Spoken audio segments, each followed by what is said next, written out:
అందరికీ నమస్కారం. Welcome to my channel. ఈరోజు వీడియోలో మనం జీవించు నీ కోసమే అనే కథ గురించి తెలుసుకుందాం. అక్కయ్య, మా వసు కొడుకు పెళ్ళి మీ ఊళ్ళోనేగా. నేను 2 రోజుల ముందు నీ దగ్గరికి వస్తా. ఎన్నేళ్ళయ్యిందో నీ దగ్గర 2 రోజులుండి ఉత్సాహంగా చెప్తున్న శశితో, అవును కదా, మీ వసు కార్డు వేసి ఫోన్ చేసి చెప్పింది. మరి మీ ఆయనో అడిగింది శశి అక్క ఉషాని. ఆయన పెళ్లి వాళ్ళతో వస్తారు. పెళ్ళయ్యాక ఉండడం నాకవదు. మళ్ళీ వ్రతానికి హైదరాబాద్ వచ్చేయాలి కదా, అందుకే ముందే వద్దామని. నేను స్టేషన్ నుంచి వస్తానులే, ఎవరూ రావద్దు ఆగకుండా చెప్తున్న శశితో, అలాగే రైలు ఎక్కగానే ఫోన్ చెయ్యంటూ ఫోన్ పెట్టేసింది ఉష. తాను వస్తున్నానని చెప్తే ఎంతో హుషారు పడుతుందనుకున్న అక్క ఏదో నీరసంగా సరే అన్నట్టనిపించినా అంత పట్టించుకోలేదు శశి. ఉష అక్క చెల్లెళ్ళు. ఉష భర్త సూర్యం ఆంధ్ర యూనివర్సిటీలో ప్రొఫెసర్గా రిటైర్ అయ్యారు. వైజాగ్ లాసెన్స్ బేలో ఇల్లు, మంచి పెన్షన్, పిల్లలు అమెరికాలో సెటిల్ అయ్యారు. శశి భర్త చందరం రాష్ట్ర ప్రభుత్వంలో మామూలు స్థాయిలో చేసి రిటైర్ అయ్యారు. శశి కూడా కాలక్షేపం కోసం దగ్గరలో ఉన్న స్కూల్లో టీచర్గా చేరి ప్రిన్సిపల్గా రిటైర్ అయ్యింది. సైనిక్ పురి దగ్గర ఉన్న చిన్న ఇల్లు కట్టుకున్నారు. వాళ్ళ పిల్లలిద్దరూ హైదరాబాద్లోనే విడివిడిగా ఉంటారు. వసు అనబడే వసుంధర శశి ఆడపడుచు. ఆమె కొడుకు పెళ్లి వైజాగ్లో జరుగుతోంది. అక్క చెప్పినట్టే శశి ట్రైన్ ఎక్కే ముందు ఫోన్ చేసి చెప్పింది. ఉదయం రైలు దిగగానే ఆటోలో అక్క ఇంటికి వెళ్ళింది. శశి వెళ్ళేసరికి 7 అవుతోంది. ఆటో దిగుతుంటే ఉష చీపురు పట్టుకుని గుమ్మం దగ్గర చిమ్ముతోంది. చెల్లిని చూడగానే ప్రేమగా రావే అంటూ లోపలికి పిలుచుకెళ్ళింది. ఇంట్లో అడుగు పెడుతూనే దడుచుకుంది శశి. హాల్లో సోఫాల నిండా బట్టలు కుప్పలుగా ఉన్నాయి. మధ్యలో టీపాయ్ మీద న్యూస్ పేపర్ల కుప్పలు. ఎక్కడ కూర్చోవాలో తెలియదు. తన బ్యాగ్ ఒక పక్కన పెట్టి డైనింగ్ టేబుల్ దగ్గర కుర్చీలో కూర్చుందామని చూస్తే అన్నీ మెతుకులు, చెత్త. ఈ వీడియో చూసే ముందు ఒక లైక్ చేసి స్టోరీ చివరి వరకు చూసి ఎలా ఉందో కామెంట్ చేయండి. మీరు ఒక లైక్ చేసి ఒక కామెంట్ చేయడం వల్ల ఇలాంటి మరిన్ని ఇంట్రెస్టింగ్ వీడియోస్ చేయాలనిపిస్తుంది. అది ఏమీ పట్టించుకోకుండా వంటింట్లోకి వెళ్ళి కాఫీ పెడతానంటూ ఉష ఒక కుర్చీ లాగి పక్కనే ఉన్న టవల్తో తుడిచి శశిని కూర్చోమంది. శశికి కాఫీ ఇచ్చి బయటికి వెళ్ళి ముగ్గు వేసి వచ్చి గబగబా బట్టలు మిషన్లో వేసి వచ్చి వంట మొదలుపెట్టింది. ఉషను హఠాత్తుగా ఎవరైనా చూస్తే ఆమె పని మనిషి అనుకుంటారు. వెలిసిపోయిన చీర, వదులుగా వేలాడుతున్న జాకెట్, రేగిన జుట్టు.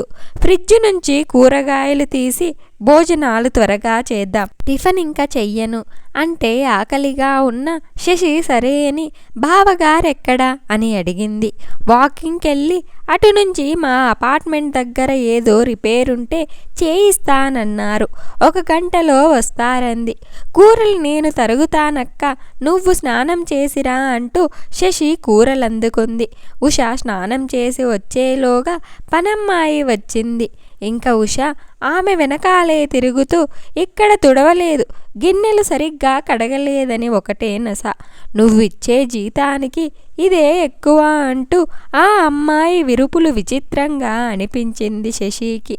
ఆ అమ్మాయి వెళ్ళాక సగం పని ఉషే చేస్తుంటే, ఎందుకక్క అన్నీ నువ్వు చేస్తావు, ఆ అమ్మాయి చేత చెయ్యించొచ్చు కదా అని అంది శశి. 1000 జీతాలు కావాలి వాళ్ళకి, మా ఇద్దరికి ఏమంత పని, నాకేదో ఎక్సర్సైజ్ ఉండాలిగా అంటూ వంట ముగించింది.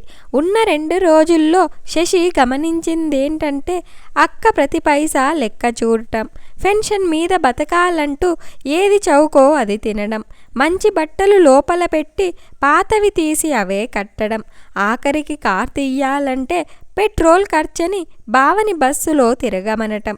శశికి అనుమానం వచ్చింది. నిజంగానే వీళ్ళు డబ్బుకి ఇబ్బంది పడుతున్నారా అనిపించింది. అవకాశం దొరికినప్పుడు బావగారిని అడిగింది. బావా, నేనడిగానని ఏమీ అనుకోకండి, మీకు డబ్బు ఇబ్బంది ఏమన్నా ఉందా? నువ్వింకా అడగలేదేమిటా అనుకున్నాను శశి. దేవుడి దయ వల్ల మాకిబ్బంది లేదు. నా పెన్షన్ దాదాపు 1,00,000 వస్తుంది. పిల్లలు వద్దన్నా వినకుండా 2 ఫ్లాట్లు కొన్నది మీ అక్క. దానద్దెలు 50,000 వస్తాయి. కానీ డబ్బు ఖర్చు పెట్టే దగ్గర ముందు ఇంకా అవసరం ఉంది అంటూ ₹1 ఖర్చు పెట్టనివ్వదు మీ అక్క. ఇష్టమైనవి తిని హాయిగా కావాల్సిన చోట్లకి తిరిగి జీవితం ఎంజాయ్ చేద్దామంటే వినదు. ఇంట్లో వంట మనిషి, డ్రైవర్ని పెట్టుకునే స్తోమత ఉంది. కానీ నన్ను బస్సులో తిరగమని అన్ని పనులు తను చెయ్యలేక చేస్తూ బాధపడుతుంది. ఏమి చెయ్యాలో తెలీదు. బాధ వెళ్ళబుచ్చుకున్నాడాయన. పెళ్ళి హడావిడయ్యాక శశి 2-3 సార్లు అక్కకి ఫోన్ చేసి వాళ్ళ ఇంటికి ఆహ్వానించింది. ఉషకి కూడా ఇంట్లో చేసుకుని విసుగొచ్చింది. పైగా సూర్యం కూడా ఎక్కడికి వెళ్ళక చాలా రోజులయ్యింది. వెళ్దామనటంతో ఇద్దరూ హైదరాబాద్ వచ్చారు. స్టేషన్లో శశి భర్త చంద్రం వీళ్ళ కోసం ప్లాట్ఫామ్ మీద వేచి చూస్తున్నాడు.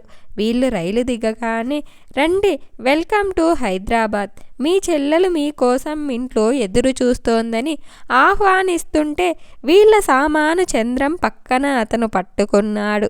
ఉష అది చూసి అయ్యో మన సామానంటూ కంగారు పడుతుంటే చంద్రం నవ్వుతూ మనవాడే వదినా, సాయి మన డ్రైవర్ అన్నాడు. డ్రైవరే అంటూ నోరెల్లబెట్టింది ఉష. కారింటి ముందు ఆగాక అందరూ దిగారు. కాలనీ అంతా చెట్లు, విశాలమైన రోడ్డు, నీటుగా ఉంది. శశి చంద్రంల ఇల్లు చిన్నదైనా చూడముచ్చటగా ఉంది. మేము మీ పిల్లల పెళ్ళిళ్ళకి వచ్చాము. ఇల్లు కొత్తగా ఉంది.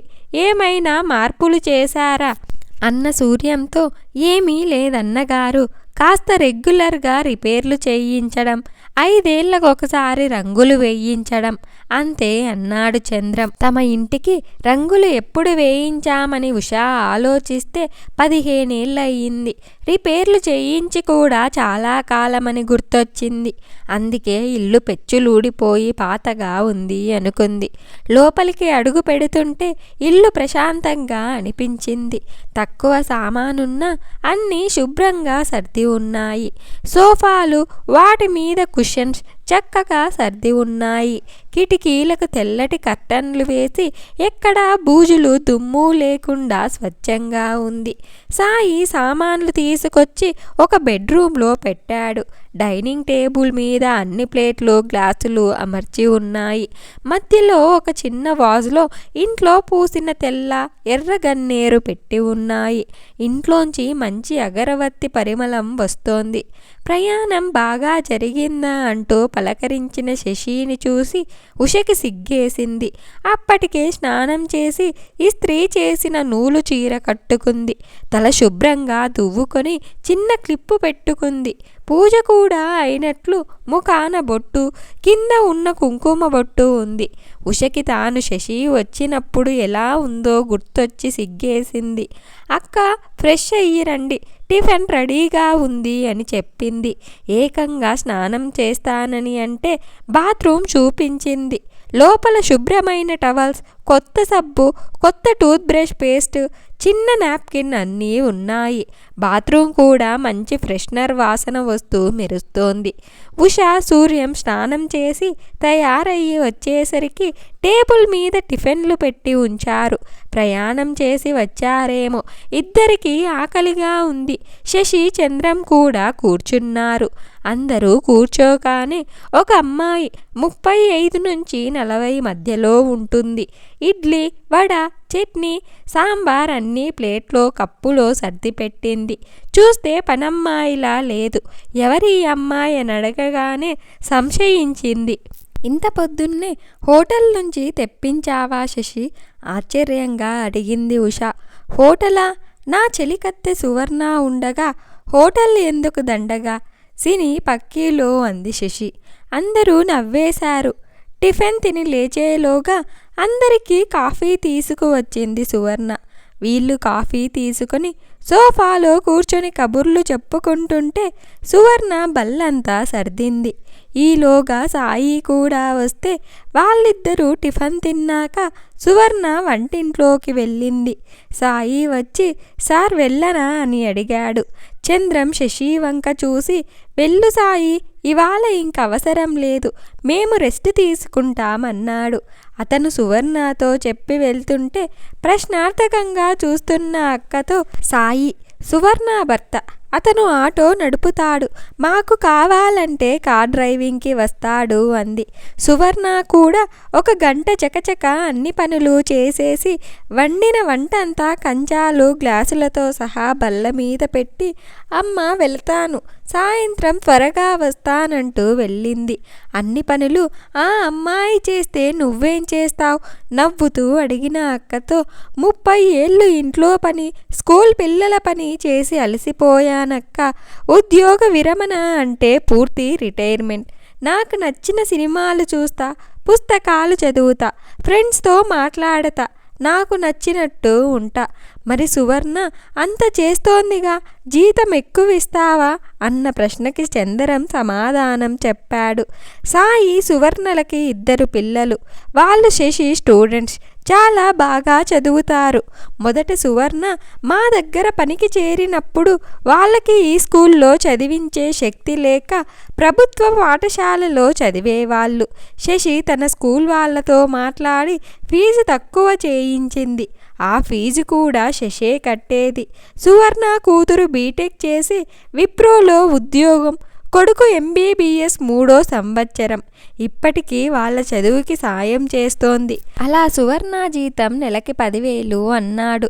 కళ్ళు తేలేసింది ఉష. 10,000? మీ ఇంట్లో డబ్బులు చెట్లకి కాస్తున్నాయా ఎగతాళిగా అడిగింది.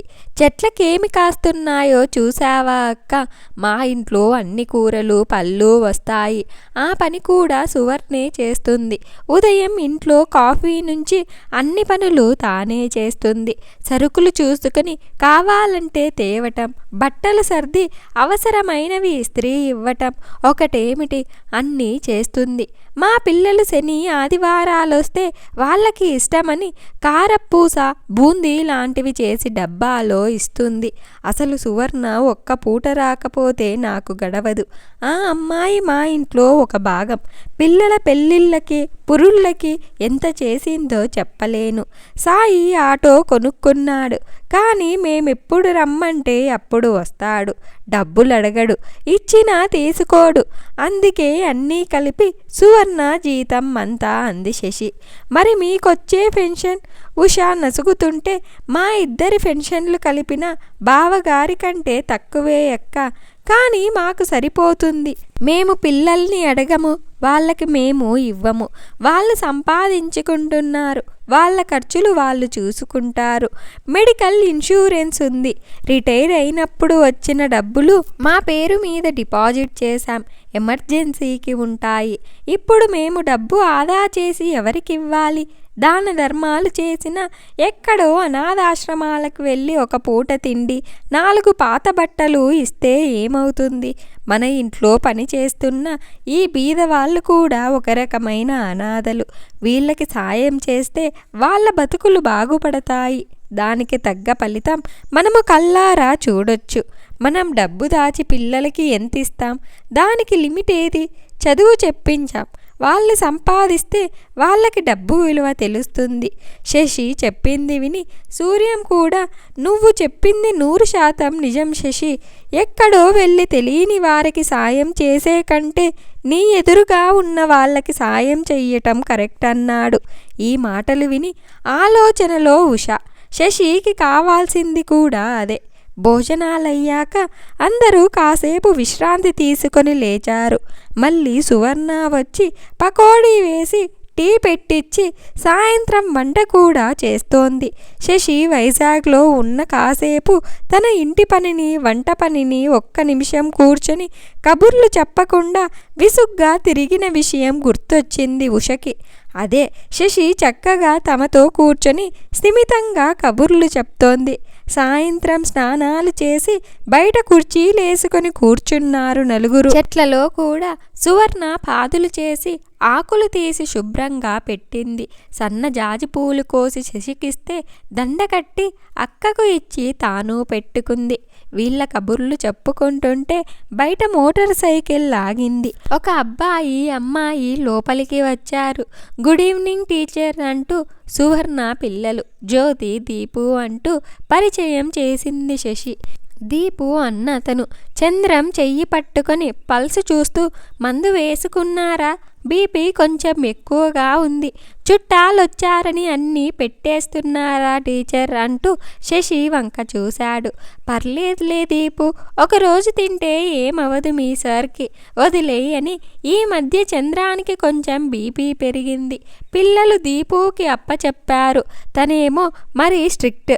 నవ్వుతూ అంది శశి. బల్ల మీద పకోడీలున్నాయి, ఇద్దరూ తినండి. దీపు, నీ పరీక్ష ఉన్నట్టుంది, రేపింటికెళ్ళి శ్రద్ధగా చదువు అన్న శశిని చూసి అలాగే టీచర్ అంటూ లోపలికి వెళ్ళారిద్దరు. ఇదంతా వింతగా ఉంది ఉషకి. ఇదేంటి తల్లి, ఆ కుటుంబం మొత్తం నువ్వు దత్తత తీసుకున్నావా? ఈ రకంగా దోచిపెడుతున్నావు కోపంగా అంది ఉష. దీపు ఉండబట్టి మొన్న చంద్రానికి ప్రమాదం తప్పింది. సరిగ్గా సమయానికి హాస్పిటల్కి తీసుకెళ్ళాడు. లేకపోతే తనకు పెరిగిన దీపికి హార్ట్ అటాక్ వచ్చేది. మా పిల్లలు ఇక్కడే ఉన్నా వాళ్ళ ఆఫీస్ పనులు వాళ్ళవి. అది కాక సువర్ణ కుటుంబం మమ్మల్ని చూసుకుంటారని ధైర్యం. మాకు కూడా పిల్లల దగ్గర ఆ హడావిడిలో ఉండే కంటే ఇక్కడ ప్రశాంతంగా ఉండటమే ఇష్టం. కుదిరినప్పుడు మేం వెళ్తాం, వాళ్ళు వస్తారు. ఓపికున్నంత వరకు ఇలా ఉంటేనే నయం. నేను చెప్పానని బాధపడకు. మొన్నొచ్చినప్పుడు చూశాను, పనామకి ఇంకో 1000 ఇవ్వాలి అని పన్నులు మొత్తం నువ్వే చేసుకొని అలసిపోతున్నావు. మంచి చీరలు పాడవుతాయని బీరువాలో పెట్టి పిచ్చివి కడుతున్నావు. ఎప్పుడు కట్టుకుంటావు అవన్నీ? నిజంగా మనకేమన్నా అయితే అవన్నీ ఎవరికో పనిచేయడమేగా. మీకు కారులో తిరిగే స్తోమత ఉంది, కానీ బావగారిని బస్సులో వెళ్ళమంటావు. ఆయనకు కూడా వయసు పెరిగింది, ఓపిక తగ్గలేదా? కూరలు ఇంటి పక్కనే పెద్ద షాప్లో రేట్ ఎక్కువని మార్కెట్కి పంపుతావు. ఇద్దరికి ఎంత ఎక్కువ? పక్క షాప్ వాడు బతకాలిగా. మీ పిల్లలు అమెరికాలో సెటిల్ అయ్యారు. ఆ ఫ్లాట్స్ వాళ్ళకు అక్కర్లేదు. నువ్వు ఉన్నన్ని రోజులు వాటిని చూస్తే మర్నాడే అమ్ముకుంటారు. అంతేకాని నువ్వెందుకు కష్టపడాలి? కావాలంటే ఆ ఫ్లాట్లో నువ్వే ఉండు. ఇల్లు పెద్దది చెయ్యలేమంటే అమ్మేయండి, లేదా బాగు చేయించండి. రూపాయి కూడబెట్టి అవసరం లేని పిల్లలకిచ్చే కంటే ఆ డబ్బుతో నువ్వు బావగారు హాయిగా సుఖపడండి. కావాల్సిన ప్రదేశాలకి తిరగండి, దాన ధర్మాలు చెయ్యండి. ఇలా అవసరమున్న బీద పిల్లల్ని చదివిస్తే పుణ్యం పురుషార్థం. నేను ఈ మధ్య శ్రీ మహేష్ పాయి వ్రాసిన ఒక వ్యాసం చదివాను. Indian senior citizens dying rich but not living rich. దాని ప్రకారం మన ఇండియాలో ఉన్న వయోవృద్ధులు చాలామంది డబ్బు ఉన్నా ఖర్చు పెట్టక బీదగా బతికి చనిపోయాక ఆ ధనం పిల్లలకి ఇవ్వాలని దాస్తున్నట్టు తెలుస్తోంది.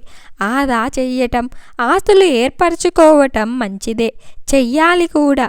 కానీ ఆ ఆస్తులు నువ్వు అనుభవించకుండా ముందు తరాల కోసం దాచనవసరం లేదు. పిల్లలకి ఇవ్వాల్సిన ఆస్తి ఇచ్చేసి అది ఇంకా వాళ్ళిష్టం. ఉంచుకుంటారా, అమ్మి తీసుకుంటారా అనేది. నువ్వు దానికి కాపలాదారుగా ఉండొద్దు. జీవించినంతకాలం హాయిగా ఉండు. నువ్వు తిను, నలుగురికి పెట్టు. ఎవరి సంతోషం కోసమో కాదు, నీ తృప్తి ఆనందం కోసం. నీ కోసం జీవించు. నువ్వు కూడబెట్టిన డబ్బును నువ్వే అనుభవించు. ఆగి అక్క వంక చూసింది. తనంటున్న దానికి కోపం వచ్చిందేమో అనుకుంటూ. నిజమే శశి, పిల్లలు కూడా ఇదే చెప్తారు. మా సంపాదన మాకు చాలు, ఉన్న డబ్బుతో మీరు హాయిగా సుఖపడండి అని. నిన్ను చూశాక నాకు అనిపిస్తోంది, 100కి 1000కి లెక్క చూసుకొని కష్టపడడం నిజంగా అవసరమా అని. ఒక్కసారిగా మారిపోవటం కష్టమే, కానీ నెమ్మదిగా నా సుఖానికి డబ్బు ఖర్చు పెట్టడం మొదలు పెడతాను అన్న ఉషని చూసి చంద్రం, ఇక్కడేదో పెద్ద మాల్ ఉందట, రేపక్కడికి వెళ్ళి 4 జతల బట్టలు షూస్ కొని దారిలో హోటల్లో భోంచేసి అంటున్న సూర్యాన్ని మధ్యలోనే ఆపి, మొన్ననేగా ఒక షర్టు కొన్నారు, ఇప్పుడు అవసరమా, కోపంగా అంటున్న ఉషని బిత్తరపోయి చూస్తున్న సూర్యాని చూసి పకపక నవ్వింది ఉష. ఆమెతో జత కలిపారందరూ. వాళ్ళు సంపాదించిన డబ్బుతో వారు సుఖంగా సంతోషంగా జీవనం గడపసాగారు. ఇంత మంచి కథను మనకు అందించిన మిథున్ బాబు గారికి ధన్యవాదాలు. ఈ వీడియో కనుక మీకు నచ్చినట్లయితే ఒక లైక్ చేసి స్టోరీ ఎలా ఉందో కామెంట్ చేయండి. నా ఛానల్ ఇంకా సబ్స్క్రైబ్ చేసుకోకపోతే వెంటనే సబ్స్క్రైబ్ చేసుకోండి.